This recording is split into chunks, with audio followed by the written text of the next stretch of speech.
Hello नमस्कार, हम ही रंजित और आज के वीडियो बा स्पेशल हमारा बेटा रोशनी बेटा खातिर। आज हमारा बेटी के जन्मदिन है तो बेटा जन्मदिन के बहुत बहुत शुभकामना।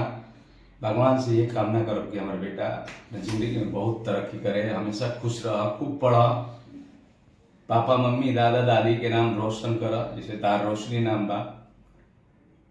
और बाहर काम धाम में बिजी रहला के चलते हम तारा जन्मदिन में सम्मिलित ना होकर ओकरा खातिर ये सब शुभकामना देते नहीं बेटा।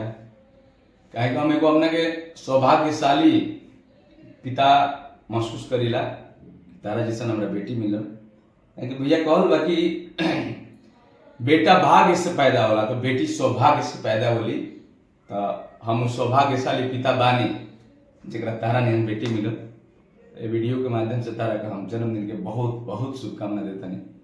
माता रानी तारा के खुश रखस, हमेशा हमनी का आशीर्वाद तारा संगे बा। लव यू, हैप्पी बर्थडे बेटा।